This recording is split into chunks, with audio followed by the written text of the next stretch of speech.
लोकसभा चुनाव का प्रचार अपने अंतिम दौर की ओर है। हमारे साथ वरिष्ठ पत्रकार हैं रवि रावत जी।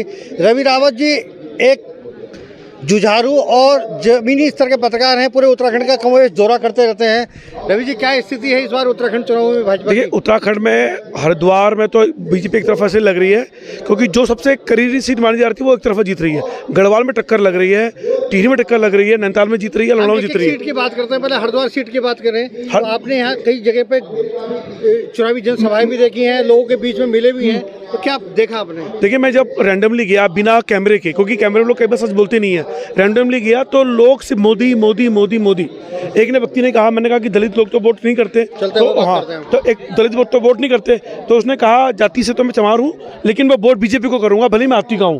मैंने कहा क्यों? कह विकास कर रहा है वो। तो मैंने कहा कि बाकी आपके लोग कह रहे जो पढ़ा लिखा समझदार होगा वो 100% मोदी को करेगा। लेकिन निर्दलीय प्रत्याशी भी हरिद्वार सीट पर अपनी दावेदारी किस्मत आजमा रहे हैं। देखिए, मैं ऑन कैमरा आपसे बोल रहा हूँ कि वो 1 लाख से ऊपर अगर वोट लेके चले गए गारंटी के साथ, मैं पत्रकारिता छोड़ दूंगा।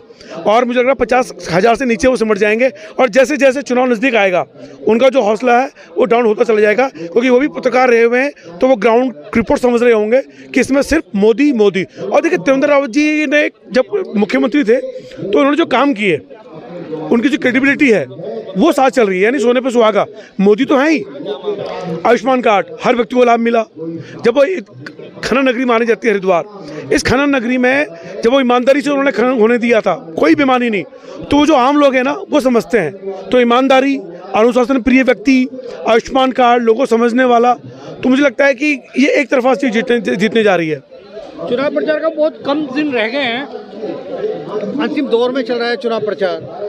उसमें ओवरऑल कांग्रेस में हरीश रावत जी ने अपने बेटे को मैदान में उतारा है, वीरेंद्र रावत। उन्होंने कभी प्रधान का, पार्षद का, कभी विधानसभा का कोई चुनाव नहीं लड़ा, पहली बार वो सीधा लोकसभा चुनाव में आ गए।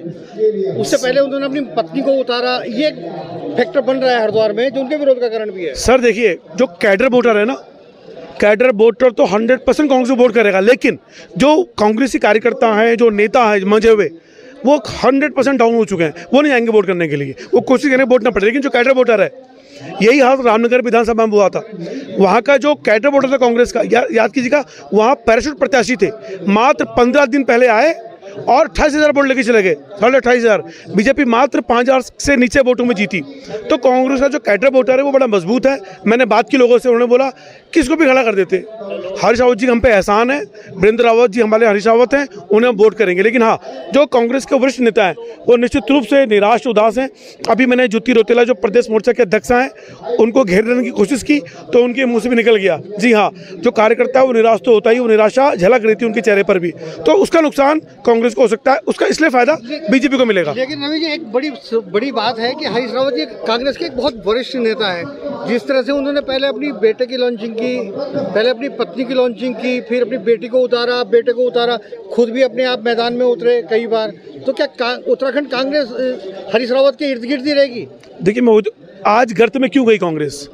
हरीश रावत का औलाद मोह जो है ना, वो कांग्रेस को बर्बाद करके गया। आज भी हरीश रावत जी जमीनी भी नेता है, मैं भी उनका आदर सम्मान करता हूँ, सबसे मिलते हैं। अगर आज की तारीख में कोई बहुत सम्मानीय नेता है, आदरणीय नेता है और जमीन से जुड़ा हुआ नेता है, वो हरीश रावत जी हैं। बस औलाद मोह ने कांग्रेस को बर्बाद कर दिया उनकी, और आज औलाद मोह लेके डूबेगा। मुझे याद है कि यमुनोत्री के विधायक है संजय डोभाल जी, वो इतना चढ़े हुए थे विधानसभा चुनाव पर, और आज अगर कांग्रेस की बुरी हालत है, 100% हरीश रावत उसके जिम्मेदार है। हम मौजूदा जिस विधानसभा क्षेत्र में है, यहाँ पर कांग्रेस की विधायक अनुपमा रावत है, यानी हरीश रावत जी की पुत्री, लेकिन खुद उनका विरोध है इस समय क्षेत्र में। अरे मैं कहता हूँ, मैं मुस्लिम होल्ड इलाके में गए थे हरिद्वार ग्रामीण में, तो वहाँ कह रहे कुछ नहीं किया अनुपमा रावत ने। लेकिन दरअसल क्या होता है ना, जो ये लोग अपने बेटे को टिकट दे देते हैं, क्योंकि इनमें जड़ में तो है नहीं, वो पीड़ा तो है नहीं, वो कैसे लोगों की समस्या समझेंगे? चांदी की चम्मच लेके पैदा हुए हैं और उसी में आगे बढ़ेंगे। तो ये हरीश रावत जी, मुझे लग रहा है कि उनको आत्मावलोकन करना पड़ेगा।